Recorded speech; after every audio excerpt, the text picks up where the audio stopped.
I got a feeling I'm about to get put on. I got a feeling that something finna take off. I got a feeling, and it won't be too much longer. Got a feeling coming up on the. Yeah, yeah, yeah. Welcome back to another episode of Unpopular Honesty, the home of brutal honesty and real hip hop music. I am Cornbread Capone. Today, my guest is the CEO of A1 Music Group, a businessman. He's involved in a lot of different things. Mr. Dion Garcia, how are you doing today, my brother? Man, I'm blessed to be on the podcast on your platform, man. Appreciate you, man. This has been in the making for a little while, you know what I'm saying? I knew that eventually it was gonna get done eventually. Well, let's start out with the label, man. When did you start this label and what made you start this? It's been already about 2.5, going on 3 years that I started this label. My son, he was 14. He was about to be 15. He said, "Dad, man, I want to rap." And knowing I have street ties to a lot of a lot of rappers. I'm from Trinity Garden. I grew up, with people that know Trinity Garden Cartel, Lil Rascal, even the Fifth Ward Boys and stuff like that. So I was and KB from Street Military. So that's my brother. So I had those street ties. So he was, "Dad, I want to rap." I said, "Okay, let me hear you." When I first heard him, I was like, "You." I went over, but I was like, "You trash, you dumpster juice, don't even waste my time." Me thinking he was gonna get his feelings hurt. He went back in the lab, and 3 months later, he came back and said, "Dad, I've been writing, man." I said, "Man, don't waste my time." I heard him. I said, "Okay, you ready?" So that's why I started, because of my son, and I had a little affiliation in the streets and stuff. So uh, when he improved, I went and got the DBA and turned to LLC later on. But it was because of my son I started this record label. Yeah, that's real, man. Because I wish I would have had those opportunities when I was 14, just Yeah, starting on the grind, you know what I'm saying? But back then I had no sense of business. yeah, You know, a lot. I was just like a lot of people. I thought you just go in there and rap, you put it out, or you sell it, and that's that. You know what I'm saying? But it's a whole lot more that go into. yeah. It's a lot going. Yeah, you know what I'm saying. So, I want to ask you, what was it? What is it about this business? Because some people, don't like the business end of this music thing. It's a lot of foolery going on when it comes to business. Yeah. And what I'm saying, but what makes you say, you know what, I'm gonna go in this business and I'm gonna operate the way I want to operate. Yeah, and that's a good question you asked that, man, because I use my, you know, if it's something I don't know, I'm quick to call one of my friends, "Hey, man, that's in the business," you know what I'm saying? Either he be, KB, either Point Blank, or, K Reno, or E-Rock from the Fifth Ward Boys. I'll call somebody if I don't know something and be like, "Hey, man, I need this advice, man." And just knowing to cut those, man, you know what I'm saying? Like their advice telling me, "Man, nah, don't do this deal or don't do that, man." You know what I'm saying? I lead by, examples. So I say, "Man, let me reach out and, man, see information." Even all these promoters, some of these promoters, man, you got to watch out for. I do my research on them, man, and some artists be like, "Nah, man, don't mess with them or whatever." But I'll give people a chance, man. It only take one time, man, for, the person to do you wrong. So I believe, like, everything is not a mistake, man.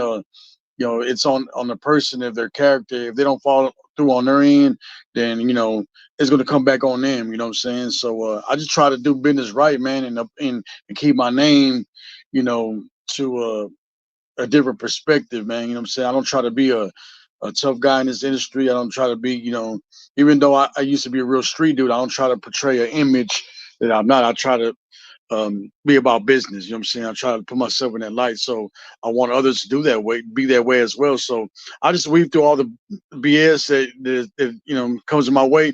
Real recognize real. You know what I'm saying? So if I see some BS, I'm not even gonna waste my time. You know what I'm saying? And if it don't even make no sense to me, then I'm just gonna move. You know what I'm saying? Move on this side. They stay on that side. I stay on this side, man. Or do you have any music projects that will be released before the end of 2024? Yes, we have a couple singles already lined up. My son, he had, we're gonna do EP, probably like two EPs, but he already has he has enough catalog that he could do about two albums and an EP altogether. But we're gonna do singles first and work on the visuals because the visuals is important as well. So yeah, we'll drop at least three singles before the year's up with the video. Follow up with the video. And you just said something very important, and this is really for any incoming artists Mhm. that are looking at this, watching this, or paying attention to this conversation. Visuals are very important. Yeah, Why would you say the visuals are important? the visuals are important, man, because it's like I tell people, even when I do podcast radio, people don't just want to hear you; they want to see you. You know what I'm saying? So they want to see you. I tell my son, he just started doing uh, little short videos of rapping and stuff and put on the social media because I told him, I said, man, people want to see something. They don't want to just hear you. And some people might not know you, so they want to see what you look like as well. So, your character, people can see your character through the screen as well. You know what I'm saying? And feel your energy. So what you give out is what you get back in. So that's what I tell them, man. Visuals is very important. You know what I'm saying? Yeah. Do you plan to get into movies? Yeah, we got a few movies. I was in the Squad. It's already out on Amazon. You can catch me on that. Video Vixen with D. Houston. We already wrapped that up. He should be releasing it. He was supposed to release it in the summer. I don't know what's going on, but that one as well. Death is Us with De Leon Films. That should be coming out soon. And we're shooting right now one with Tone Hood. So we're just, what I'm saying, we're just trying to just keep it moving as well. You know what I'm saying? And like I said, man, I want to try to get you in some. So we're gonna be locked in, man, as well. Oh yeah, man, definitely, man. And I got some things that I'm working on my Mm. end that you know what I'm saying, that I feel like you would fit in well with, you know what I'm saying, because I Yeah, write myself, you know what I'm saying. yeah. So, but I want to ask you though, because I ask everybody this question. Um, does Dion have top 10 favorite rappers? Do I have favorite rappers? Top 10 favorite rappers. Top 10? Uh, Yeah. most of my rappers are in groups, man. I'm not gonna lie. Somebody asked me that question in the group, and I just did it on social media. So my top 10 would be like Scarface, K Reno, Point Blank, Trinity Gone Cartel, Fifth Ward Boys, Street Military, Zero, A Ball in there, MJG, Lil Flip, Committing there, Paul, Slim. You know what I'm saying? Yeah. That's a real H town. Yeah. You know what I'm saying? Something else I wanted to ask you. Oh, are there any other arenas of entertainment that you plan to tap into outside of music and movies? Books. I'm writing a book right now, so it's about my life. It's a real deep. I got a real interesting story. You know what I'm saying? I've been on the news a few times. I've been shot 13 times. I died twice on the table. I've been incarcerated half my life. Uh, I've been involved in a lot of stuff, so street stuff. So it's been like I said, I've been on the news a few times. Nothing to be proud of, but it's just to tell my story to where I've been to and where I came to. So that's what I'm trying to do is just shed light on the positive narratives now. You know what I'm saying? Yeah. And that's something else I wanted to talk to you about too, because we both have labels. So to an extent, we have a responsibility as Hmm. far as we put out. as in terms of music. And the responsibility factor comes into play when you talk about positive versus negative. Now, we can turn on the radio, and we can turn on the TV, and we can sit and hear negative all day long. But now, this is the thing about positive records, because for years, people have been saying, I've heard people say this. They say, all the rap is just completely negative, which, if you listen to mainstream rap, it is negative. If you don't listen to nothing else. But now, you have positive music that might not get the same push as the negative records do, but audience still don't go listen to it because now it's a free form. Everything is in our hands, and we have a search engine on every site we go to, meaning we make the choice. Yeah. Why do you feel that the public isn't making the choice to listen to the positive rather than the negative? I, I don't think it's the public making the choice. I think it's these big record labels. Um, it's like this. I'm gonna give you another example. Okay, when I was growing up, I grew up um, in the 80s. I was born in 75. So I grew up in the eight when the crack era hit. I remember before that we packing 38s and stuff. When the crack era came, we was the Tech Nines, Uzis, Mac 10s, Mac 11s. Where do you think they come from? You know what I'm saying? Where do you think the drugs come from? You know what I'm saying? It was put in our communities, destroy our communities, and destroy each other. And since they can't do that no more, what they do is now they use the music. Who you think they give the fame and the money to? These young guys that have no direction. NBA young boy, you know what I'm saying? They're not used to this type of fame and money. So they're real from the ghetto and from the hood. So they destroy themselves and their music is destroying others, you know what I'm saying? So that's what these record labels want. They want us to destroy each other, you know what I'm saying? And it's called like it's population control, man. You know what I'm saying?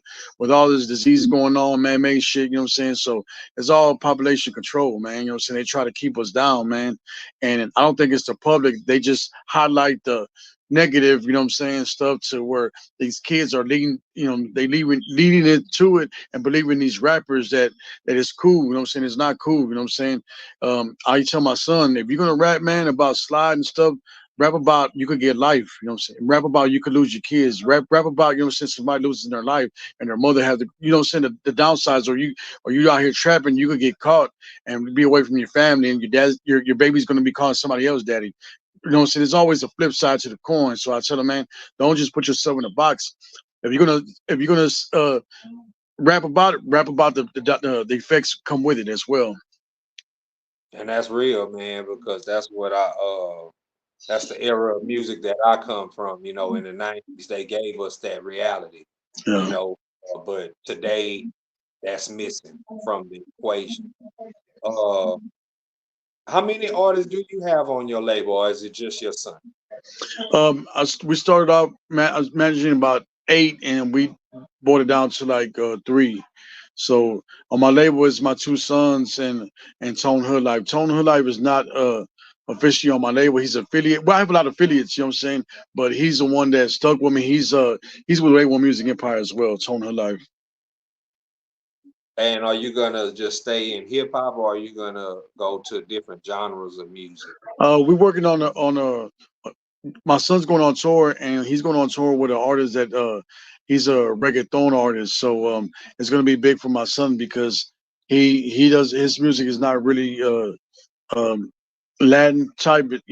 He's not really bilingual like that. So he's trying to twist some of his songs to where they're kind of like Latin as well. He's trying to do both. You know what I'm saying right now. So that's going to be a good look for him. But yeah, eventually I want to. You know what I'm saying. I'm into a lot of like R&B, man. I'm from, you know what I'm saying, like I said, the R&B era, man, the 90s. There's no more real R&B like when we grew up. Now, when you say R&B, because I have a lot of friends who are R&B enthusiasts, and we talk about this all the time. You I know. tell them, say, man, the reason why R&B is suffering right now is because the king of R&B is doing 30 years in prison. Yeah. You gotta think that he wasn't just making those records for himself. he was writing and producing for other artists too. You know, so he was them gems and hits and all kinds of records. Now, when you take that out the game, it's a big hole. But now, when you say '90s R&B, can you give a couple of descriptions of who you're talking about? Jodeci, what you call it, shit, man, Bobby Brown, you know what I'm saying, shit. I mean, Mary J. Blige, man, this Gerald Levert, you know what I'm saying, Blackstreet, shit, Aaron Hall, True Guy, all them, you know what I'm saying, it's too many to name, you know what I'm saying, like, just naming them few, you go back to the school, dances days. Yeah, I mean that it when you saying all those names, it take me back to when I was living in Houston and 102 on Sundays would play nothing but just all those R&B artists you Yeah, name, and they would be jamming. I'm talking about like all day, and I would be like, that is the live. And then when it get dark is when they play like the slow jams, you know, yeah, saying the quiet storm is what they call it, you Quiet know. Storm. So yeah, and that kind of remind me of Midnight Love back in the day when we used to watch BET and they had a show called Midnight Love where they would play nothing but the Man, jam music videos, you know what I'm saying? So yeah, man, that's my era. That's the era that I come from. But before we get up out of here, is there anything that you would like to say and anything that you would like to promote? um, yeah, we have at 4112, November the 9th. We got a Point Blank's celebration. He don't say a birthday bash, but he's celebration. So we doing the. We just talked about it the other day. So we're gonna do the Point Blank celebration. I just left his house. I was over at his house with him, and going through some of the music. Man, he blew my mind. But yeah, um, November 9th, 4112, Old Spanish Trail, from 8 to 12. We're doing the Point Blank celebration. Um, we're doing K Reno's birthday bash, also celebration at the Scout Bar this month, and 50 Shades of Green with the Cake Lady. I have September 21st, end of summer bash with BMG headlining CC, concert. That's all I can think of at the top, you know what I'm saying, right now. But yeah, that's what I got going on right now. No doubt, man. I don't know how many of those events I plan be, but one of them I'm not sure. But if one of them, I'll see you there. I know that. I know that you're a big man. Got a lot going on. I want to congratulate you on all your success that you've been having. Know what I'm saying? And I wish you more success.